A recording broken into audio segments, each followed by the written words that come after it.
everybody, welcome to Aimee Nolte Music. Today we're going to talk about a beautiful, swinging, bluesy, hip way that you can learn to play a diminished scale and diminished chords in your improvisations. And we're going to use the blues to do it. I don't like it if I just give you scales to practice or patterns to practice. It's not really my style. Once in a while you'll see me do it, but not very often.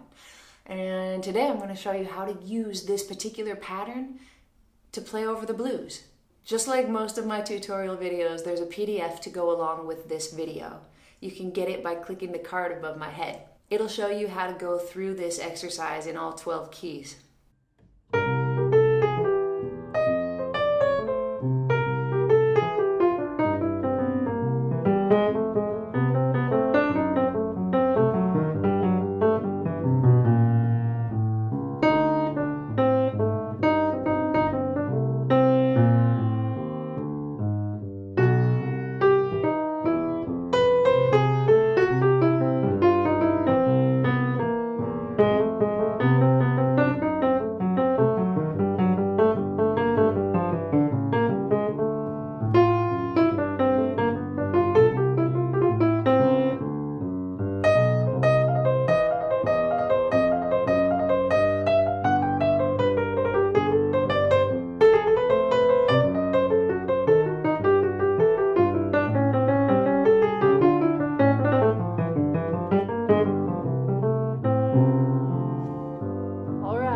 Okay, did you notice any similarities between the three choruses of blues in C that I just took?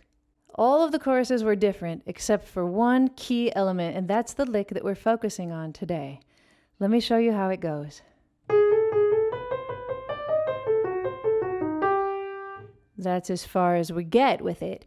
Everything else I just improvised, and I need to tell you right from the beginning here that if you're not already comfortable playing in the blues, if you haven't already been improvising over the blues for a while, like maybe you've just used up the blues scale. Actually, I don't think you can ever use up the blues scale, but that's a topic for another day. It's next level. This is next level. After you feel like you're out of ideas and you need some more things to do, that's what this lick is for you today. Now, let me tell you exactly what it is. We play the blues, right? We've got a bar of C, and we're playing in the key of C. Then we play an F for a bar, and then we've got C for 2 more bars. Here's where the lick happens, on the 4th bar of the blues. And what you're going to do is you've got this F7 chord that happens, right? You're going to take the flat 2 degree of F. So we've got a G sharp. And this is what we do. We build a diminished scale that starts with a whole step. Goes like this. And let me explain about that to you. So this falls on the pickup to the F.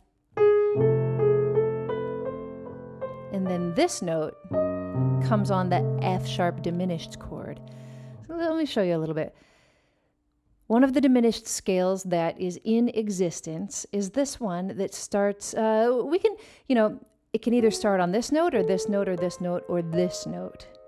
Let's say that we decide to start it on an A, because it doesn't really matter.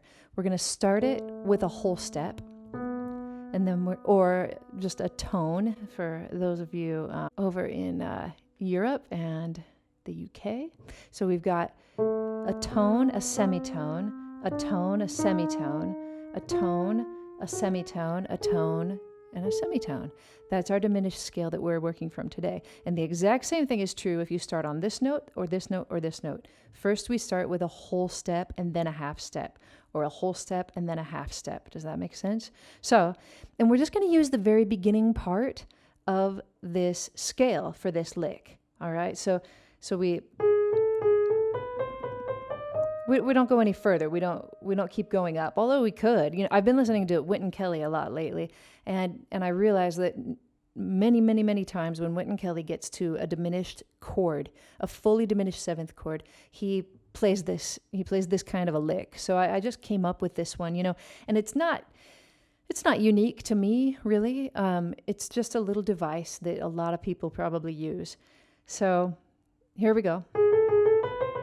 And the fingering I would use, at least in this key, is 3 2 2 3 2 3 4 1 2 1 2 3. But you can figure it out in every key. And then we just do a diminished arpeggio coming down. Just 2 of them, and then we play the 5 of the root, which is a G in the key of C. And then from there, you can make up whatever you want for the next part of the lick, all right? In the worksheet that I gave you, we go through every single key, but just this far. Just that far, because I want you to invent what comes next. Just to be a little helpful, though, I'll give you some ideas about what could come next. Now, with your left hand, I want you to be really simple. You can just play one note. You can just do 3 2 4 1 2 3 4 1 2 3. You can just play, whole notes over the blues with your left hand, and that's absolutely fine. Sometimes I like to do this so that you have just a little bit wider of a bass sound with almost a little bit of comping in there. It doesn't matter. You can play a walking bass line, whatever you want, but I want your focus to be on these lines that you're coming up with here. And every time you get to the 4th bar, I want you to be on that flat 2 of the 4 chord so that we play this, all right? I'll just give you a few examples of how you can change the end of this lick in case you want to transcribe any of mine. Let's see.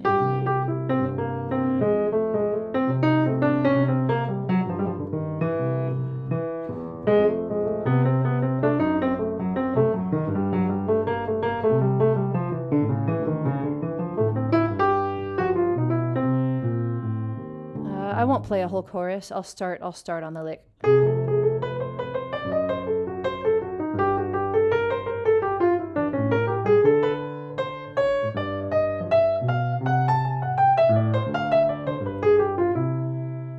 That one was kind of fun.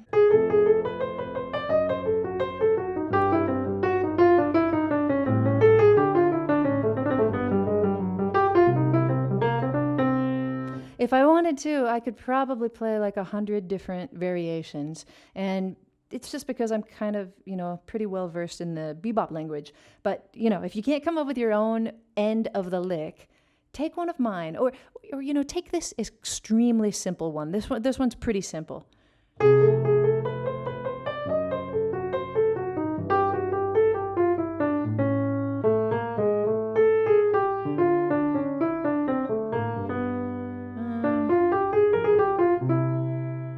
That's pretty good, and it gives you lots of little things to choose from. Anyway, very simple left hand, right? We're not really thinking about the left hand here. We're just thinking about the right hand, and I'd like to take you through a few keys just to show you how I practice it, all right? So I'll actually play a chorus of blues in C, but then when I get to the end, like I was there, I'll make C be a dominant 7 chord, and then the next blues that we'll do is in the key of F. And then I'll actually just play a blues in F. If you notice, a lot of times when I play the blues, I like to do the exact same lick that I did in the 1st bar and the 2nd bar. So I went, that's sharp 2, 3, flat 7, 6, 5, sharp 11, 13, 5, and I'm not thinking about those numbers when I'm playing, but I do try to remember how the line sounded and then do it again in B flat. And then maybe again.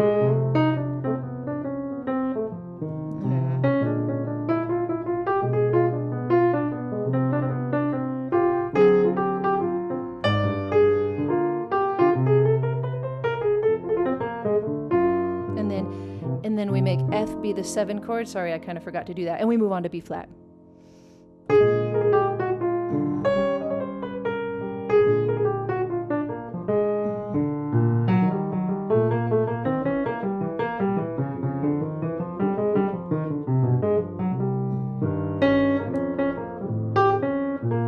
then I make it the 7, right? And here we are in E flat.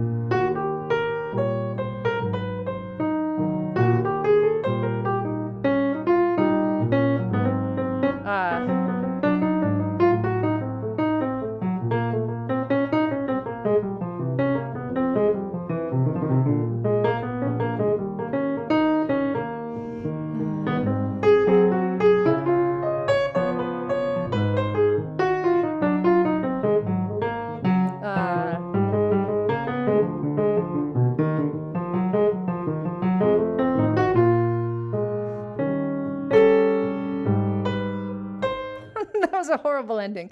I was trying to get all monk on you or something right there. And then, then we go to D flat.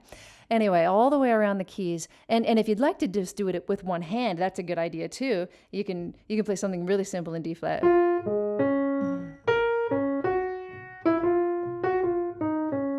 Here we go, sharp 2 of G flat. You can just do that much and then go on to your next key. That's a pretty good way to do it too, if you'd just like to do that much. But I think it's more fun to play through the whole blues, don't you? Absolutely. Thanks so much for watching Aimee Nolte Music. I'll see you next time.